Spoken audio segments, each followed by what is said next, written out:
नमस्कार, मैं हूँ आफरीन और आप देख रहे हैं प्राइम व्यू। देखिए हमारे साथ इस वक्त मौजूद है बीजेपी के कद्दावर नेता और इनसे हम कुछ बातचीत करें कि अभी बीजेपी जो है एनडीए कह सकते हैं कि भारी बहुमत से उसकी जीत हुई है तथा विपक्ष जो है वो लगातार कभी एसआईआर के मामले में, कभी घूस के मामले में, कभी कुछ कुछ को लेकर के हमेशा आंदोलन करते आया है। जैसे राहुल गांधी भी यहाँ पे बहुत टाइम आकर के अपना टाइम दिए हैं। तो ऐसे में हम इनसे कुछ बातचीत करेंगे। सर, आप सबसे पहले तो आपका बहुत बहुत स्वागत है हमारे चैनल पर।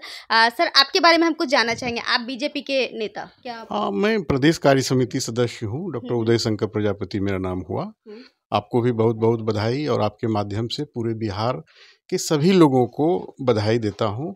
ये जो चुनाव हुआ 2025 का और पिछले चुनाव की अगर देखते हैं, बात करते हैं 2020 का, तो काफ़ी अंतर देखेंगे। इस बार का जो चुनाव था ये एक सुनामी, अंदर अंदर सभी कार्यकर्ता, सभी पदाधिकारी को मालूम था कि बिहार में इस बार सरकार बनेगी और 200 से अधिक सीट आएगा। ये सभी कार्यकर्ताओं को मालूम था। इसका कारण, मुख्य कारण था कि बिहार की सरकार ने, भाजपा और जदयू और सभी सहयोगी दलों ने मिलकर के संगठन पर कार्य किया और महिलाओं का वोट पिछले 2020 का वोट से 9% वोट ज़्यादा पोलिंग हुआ।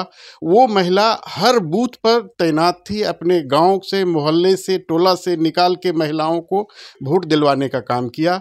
युवाओं का सहयोग मिला, खास करके पूरे बिहार में अति पिछड़ा समाज बीजेपी और एनडीए के साथ रहा, जिसके कारण यह वोट में तब्दील हुआ और 202 की संख्या हम लोग लाए और अभी सरकार बनी है। अभी आपने बताया महिलाओं की संख्या जो है वो इस बार चुनाव में बढ़ी है जी। क्या 10,000 रुपये जो दिए गए हैं ये एक मुद्दा है?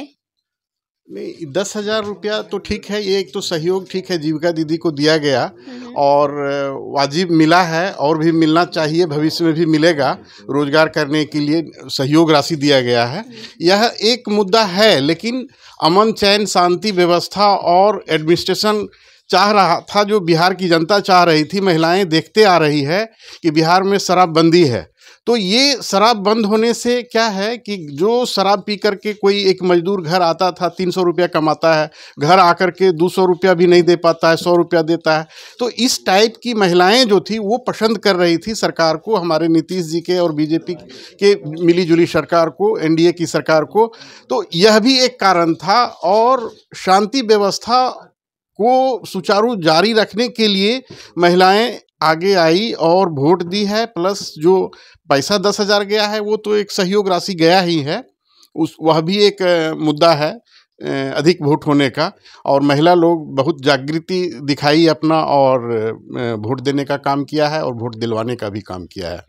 विपक्ष को क्या कहेंगे सर? नहीं, विपक्ष भी अपने अनुसार काम कर रहे हैं और विपक्ष भी अपना मेहनत करना चाहिए उनको, और मेहनत करके फिर भविष्य के लिए अपना कार्य योजना बना के काम करना है। विपक्ष तो जरूरी है ही, और किसी भी मजबूत राष्ट्र निर्माण के लिए विपक्ष की आवश्यकता होती है। अब विपक्ष का नंबर, एग्जैक्ट नंबर ही आया, उनका काम ही नहीं था, वो बेवजह बेतुकी बातें करते रहे। वोट के क्रम में जहां तहां शुरू कर दिए, मारपीट, दंगा फसाद शुरू करवा दिया विपक्ष के कुछ एक पार्टी के लोगों ने। तो जनता इन सब बातों को देखते हुए एकदम सजग हो गई, और खास करके बिहार में युवाओं को गुमराह करने का काम किया जा रहा था विपक्ष के द्वारा। युवाओं ने देखा कि नहीं, हमको किनके साथ जाना है, इसलिए एनडीए के साथ दिया और वोट हम लोग का बढ़ा है। सर, युवाओं ने आपको वोट दिया है, ओके। एक चीज मानना है कि युवाओं का कहना था कि या नहीं दिए हैं, तो उनका सिर्फ एक ही मुद्दा होता है, वो है रोजगार।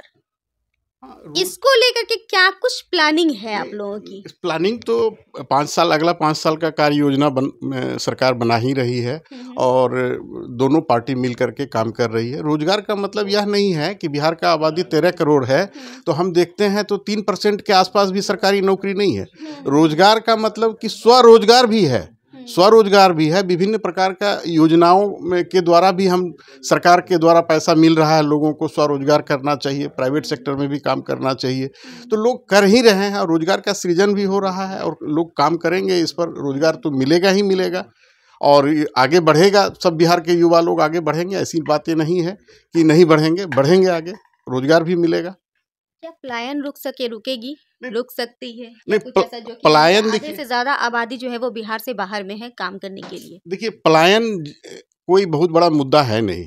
आप पूरे भारत के जो मेट्रोपॉलिटन सिटी है, इंडस्ट्रियल टाउन है, उस टाउन को अगर आप देखेंगे तो वहाँ जो उद्योग धंधा चल रहा है, हमारे यहाँ उद्योग नहीं है। जब शुरू में 2-4 जो उद्योग लगा, उसके बाद ठीक है छोटा-छोटा लगा। मानसिकता हमें बदलना होगा, हमारे बिहारियों की मानसिकता बदलना होगा कि हमें अपना स्टेट में इन्वेस्ट करना है। हमारा पैसा, बिहार का पैसा जो है दूसरे स्टेट में जाता है। आप देखेंगे जितनी नेशनलाइज्ड बैंक है बिहार में, उनको आप लोन देने के लिए बात कहेंगे तो पैसा लोन यहाँ देते नहीं है। इनका जो एफडी होता है बिहार में, आप किसी भी नेशनलाइज बैंक की बात कीजिए, उनका वो 70% एफडी पैसा दूसरे स्टेट में ले जाते हैं, वहाँ लोन देते हैं, वहाँ उद्योग धंधा लगवाने के लिए देते हैं। हमारे यहाँ नहीं देते हैं। हमारी सरकार इस पर अभी काम करेगी और आने वाले समय में मुख्यमंत्री और पूरी सरकार इस पर पहल करेगी और करके उसको जो रोजगार के लिए पैसा देना है, लोन देना है, उस लोन देने के लिए उस पैसा, बिहार के पैसा को बिहार में इन्वेस्ट करना है, ताकि हमारे यहाँ रोजगार का सृजन हो और हमारा युवा और हमारा महिला रोजगार करके दूसरे को भी प्रेरित करे। बहुत बहुत धन्यवाद सर आपका। तो आपने देखा कि इन्होंने क्या कुछ किया है, खास करके रोजगार को लेकर इन्होंने बहुत अच्छी अच्छी बातें बताई हैं। और ऐसे में आपको क्या लगता है, आप हमें कमेंट बॉक्स में ज़रूर बताइएगा। बहुत बहुत शुक्रिया।